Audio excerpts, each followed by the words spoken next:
You know, for the last few days, I've been watching as so many people around the country have been watching the fires in California.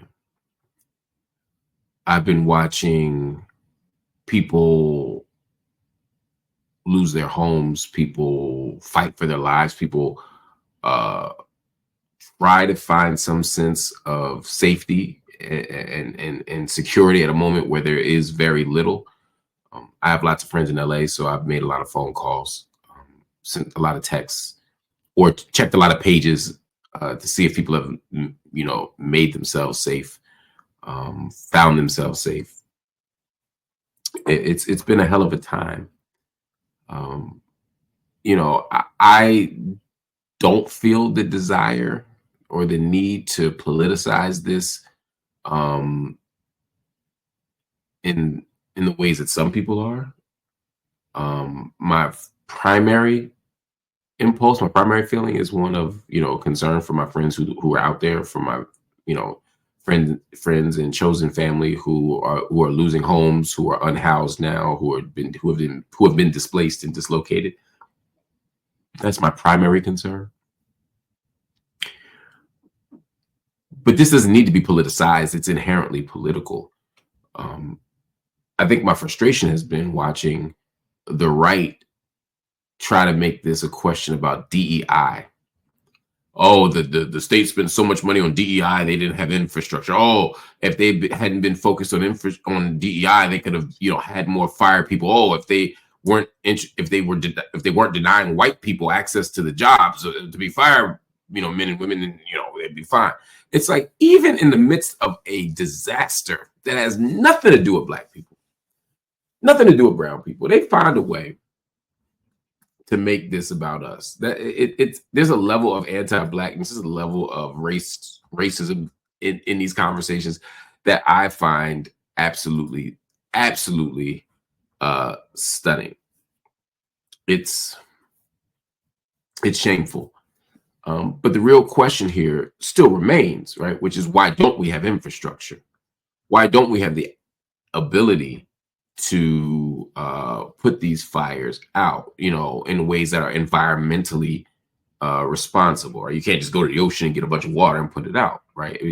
How do you do this in a way that is safe and healthy? How do you protect the community, particularly our most vulnerable members of the community? I'm thinking about the elderly, I'm thinking about children, I'm thinking about immunocompromised folks. How do we do that? Right now, the air quality levels are through the roof, in terms of having poor quality. And yet, people are fighting the school boards and the school districts to say, stop sending the kids to school. Stop trying to hold school. You're killing people. You got the mayor, former Congresswoman Karen Bass.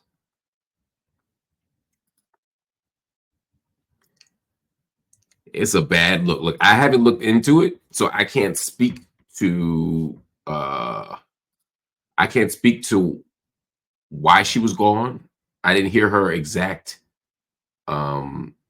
answer for why she was out of LA, but it looks awful. Part of why she left Congress and said she was going to become mayor was to care for this city, to protect the city, and to take care of the most vulnerable members of the city. And to be gone is a terrible look. Again, there might be information I don't have, so I don't want to jump the gun, because I need to do more research on it. But I can tell you one thing: it looked awful. It looked awful. So we'll talk. We got to think about that too.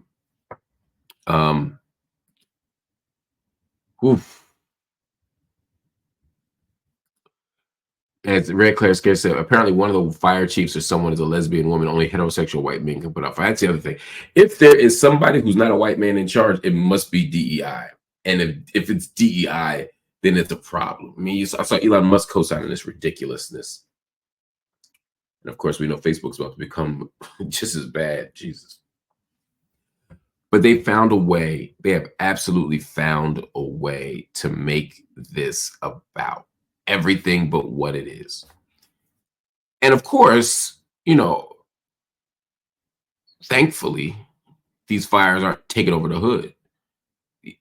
Thankfully, I don't want anybody to be harmed. And my heart goes out to all my friends and family who are dealing with this issue. But it is interesting to see what happens when the homes that are getting burned and the desperation that's been created is disproportionately happening in well-to-do and privileged neighborhoods as opposed to the hood. Um, I don't know what the public attention would be. I don't know how we'd be talking about it otherwise. But it's an interesting thought as well. Anyway, but these fires are